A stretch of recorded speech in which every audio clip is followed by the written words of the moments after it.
Well, hello, welcome again to a reading through of Iliad, book 16, and I got up to line 284. So the battle now begins. The Myrmidons have all been weaponized, and they've been sent out with Patroclus, and they're beginning the fighting. So we get a rather gruesome scene here in the defense of the ships. So he begins, Patroclus de Protos, Acontesiduri for Ino. So Homer often uses protos where we would use proton as an adverb. So Patroclus was the first, literally, and we might just, this is the verb here, it's to cast his spear. So Patroclus was the first to cast with his shining spear, literally wood, but it's by metonymy, the wood becomes the spear. Anti-crew, literally over against, but perhaps something like right through the middle. Hothi, where, plaistoi, where most of them, clonionto, now this is imperfect passive here. Clonio is to drive into confusion. And so this is the passive, we're being driven into confusion. Para, notice the accent here, which means it's going with nei. Prumne is agreeing with nei here, and this is an adjective. You get prumne meaning the stern of a ship, but the adjective by itself just means the hindmost part, generally connected with ships. So you could translate this as beside the stern of the ship, or perhaps beside the hindmost part of the ship that belonged to, so of great-hearted Protesilaus. On Protesilaus again, see the commentaries, he's an interesting character. Kai Bale, and he struck Puraikmane, who, there's the verb here, ag again from ago, who led the Paeonians, who were hippocoristas. Well, I think it's something like marshallers of the chariot. It's generally rendered here. Hippos of horses, so marshallers of the horses. He brought them from Amudon, from Axios, which flows widely, so this is a river here. So he led them from Amudon, from broad-flowing Axios, or if you like, the broad-flowing Axios River. Ton Bale, he struck him in the right omon, the right shoulder.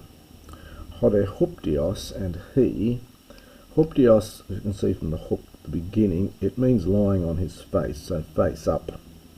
So he, face upwards. Capesen, this is from kata plus pipto.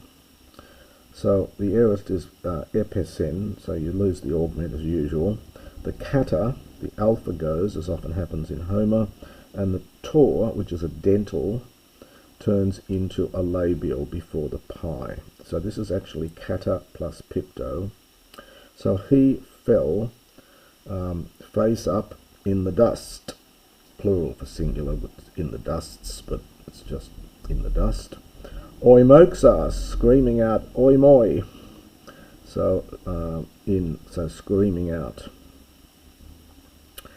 And Hetar for Hetar again, and his Paeonian comrades. Now the amphi sort of goes with the phobio. This is again this third person plural for the then ending in place of thesan. So they were driven in rout all about. You can take the amphi adverbially if you like there. So the Paeonian comrades were driven in rout, perhaps around him, because we've got a min here, haven't we? So the Paeonian comrades were driven in flight around him. En gar Patroclus for Patroclus, Haken from Hyami. So he had released, if you like, and then the N is Tmesis with Haken. So Patroclus sent in fear for all of them, Katanas having killed their hegemona, their leader, who, we have a nice iterative here, who was always the best at fighting. Again, it's the infinitive for an old original dative idea. So and we get a nice iterative here. So he was the best in the sense he was always the best at fighting. And Elasen from Elauno. Sometimes you'll get a double sigma, sometimes a single sigma, depends just on the meter. But this is a tricky one. It's from Elauno, to drive. So he drove them out from, or perhaps almost away from, or out from the ships. And now the kata is a preverb or tmesis here with the verb, which is from spenumi, connected with our word asbestos. So kata spenumi, he quenched the Ithomenon, the burning fire. Hamidaes, the da here, the da is connected with the verb dio, to burn, and we get hami, like semi. So the half burnt ship literally was left there. So this is passive. We would say he left the half burnt ship there, but the Greek says the half burnt ship was left there. In other words, the Trojans have deserted it. Toi, but they, the Trojans, ephobe then, again this is that then for thesan, so it's third person plural passive without augment. So the Trojans then were driven in fear. Well, probably toi for hoi here, so the toi's going with the Troas, I think. So the Trojans were driven in fear, and then with a wondrous homodos din, or noise, with a wondrous din. And the Danans, epicunto, they poured out against, or they poured out, I think, there, about, sort of up and down, the hollow ships. Homidos, aliastos, etukthe. Etukthe from tuko, it's aorist passive here. It's something like a ceaseless. This alpha privative, there is a verb liadzamai, I think, to cease. So this is an unceasing homidos, which picks up this word here. An unceasing din was created, if you like, was made. Hos de hot af hupseles corifus. So as when, the subject's down here, but you can just do this bit first. So as when from the high peak of a great mountain, it's the genitive from oros, third declension neuter. So as when from a high peak of a great mountain, and the subject here is Zeus, and here the epithet is steropaigereta. So it's steropai, which is a lightning bolt or thunderbolt, and this is connected with the agera from egero, to gather. So as when Zeus, who gathers lightning or thunderbolts, this epithet only here in Homer, by the way, when he moves from kineo a thick cloud, and all the scopii, all the peaks, and the tops of the headlands, so the high headlands, F and N from Phino, and goes with ek, become visible. Literally, they appear. They are made visible. Again, this is the aorist passive. This must be third person plural again. So as when all the peaks and the high headlands, or the tops of the headlands, are made visible, and the napi and the valleys and the aspetos, the boundless ether, the boundless air. Hup eragge. Now just be careful here with this. It's actually hupo, not huper. The verb here is reignumi, to break. So this is from hupo, reignumi.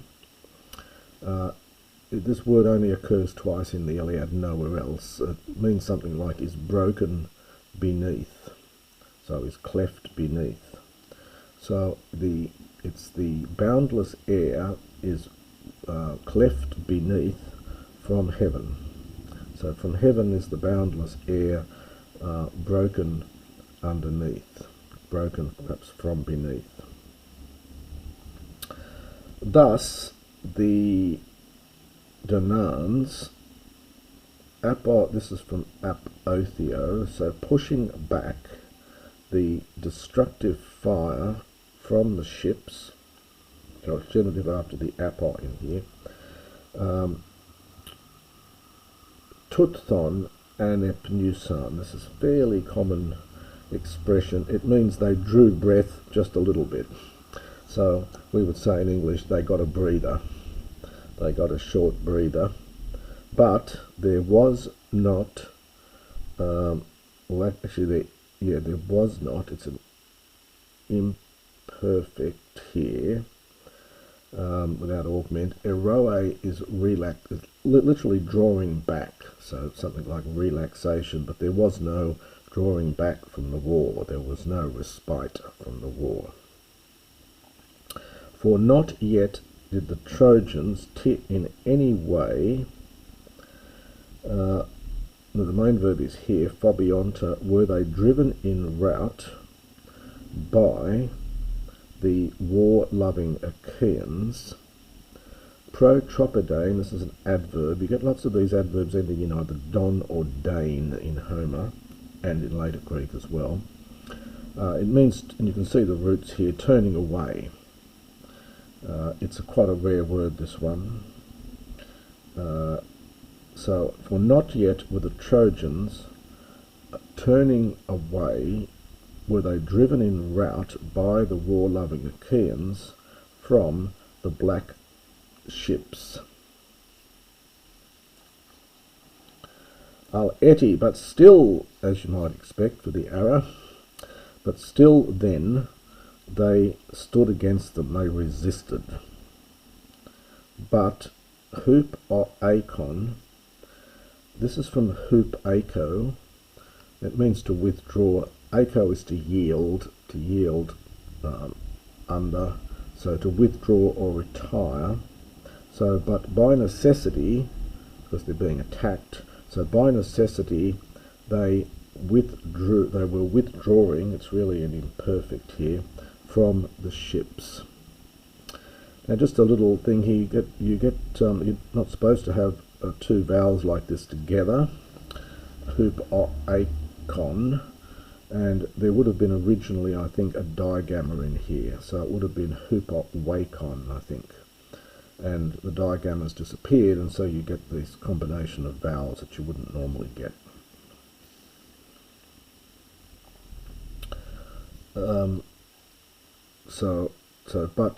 But still they resisted.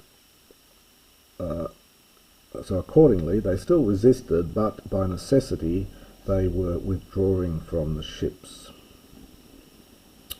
Entha ane Helen andra ketasthesas hosmines. Now this must be a genitive absolute here, I think. This is from kedanumi. Also you get skedanumi. You'll sometimes get it without the sigma. I learned it as skedanumi, but you get kedanumi as well. And the hosmine is the battle. So for the battle having been scattered, there a man, Helen, killed a man from among the leaders. Helen from Hyrio, it's like rather ghastly expression to take someone out, and we have it here in Homer. So this is literally a man took a man in the sense of killed. So one man killed a man from among the leaders, and it's put in the first part of the line here for emphasis, because it's quite dramatic. It's not just one killing another, but these are amongst the leaders, and that's very serious. So there, as the battle having been scattered, one man killed another among the leaders. Protos, again, it's the first, it's agreeing with huios. We would take it adverbially in English. So we would say, firstly, the valiant son of Menoetus, forthwith, then, Bale, he struck the mare on the thigh of Areilicus as he was turning, him having turned from strepho. It's aorist passive participle. And he struck him with his sharp spear. So, yeah, protos, it is an adjective going with huios, but in English, to get into English, you've really got to take it as an adverb. So, firstly, the valiant son of Menoetus, this, of course, is Patroclus, immediately struck in the thigh with his sharp spear, Areilicus, as he was turning. And, diapro de calcon elasse. Calcon must be the subject here. The bronze. Elasse, this again is from Elauno, another one of these epic aorist forms from Elauno, this time with a double sigma. For the sake of meter, we want a long syllable here. And diapro, right through. So the bronze passed right through, or struck him right through. And it smashed. Now we're going to get some very unpleasant descriptions here. The enkos, the spear, rakesen from regnumi, it broke his bone. The osteon, we might say it smashed the bone. And he, praenes, this is the opposite of huptios, was face up. Praenes, like our word prone, is face down. So he, now kapese we've seen before, it's kata plus pipto. And then we get sound changes here for the sake of euphony. So from catapipto, so he fell face down epigae on the earth. But Menelaus, or perhaps almost then, but then Menelaus, uta is from utao, it's a verb here. So, it'll be an imperfect, I suppose, from utao. Menelaus stabbed, warlike Menelaus stabbed Thoas in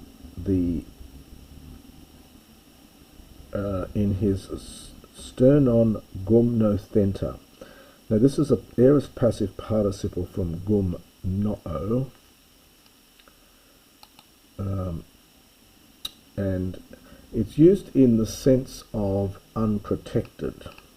It literally means having been made naked, but it's often used in Homer in the sense of bare or unprotected breast. So Menelaus, warlike Menelaus, stabbed Thoas in his unprotected or bare breast beside his shield, and luseguia, this is a standard expression in Homer, he loosed his limbs. In other words, he died, he killed him. He loosed his limbs.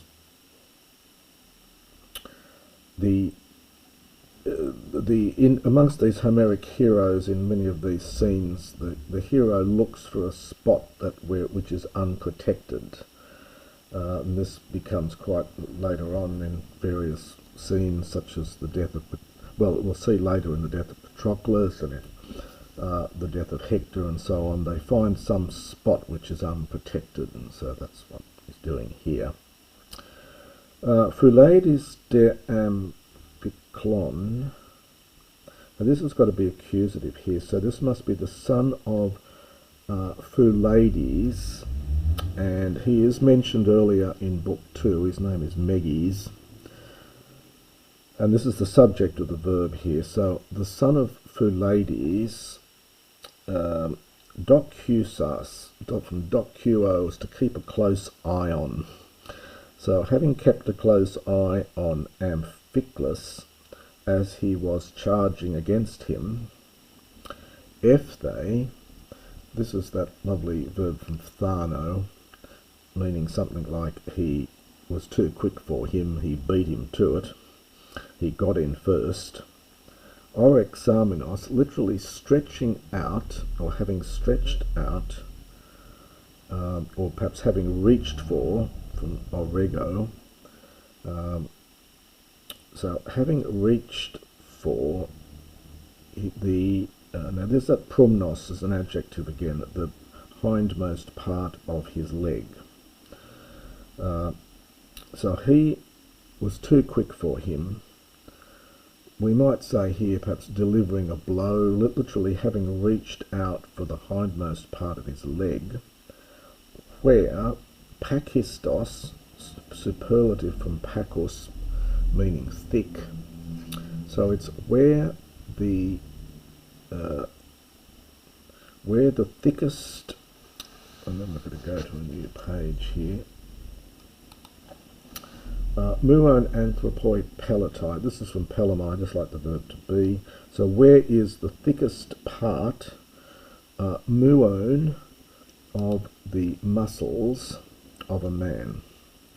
Literally the cluster of the muscles. This word only occurs here, and I think we're going to see it again a little bit later. In 324 turns up again. So where is the thickest? Actually, sorry, this is in fact nominative, isn't it? So it's the thickest muscles of a man are.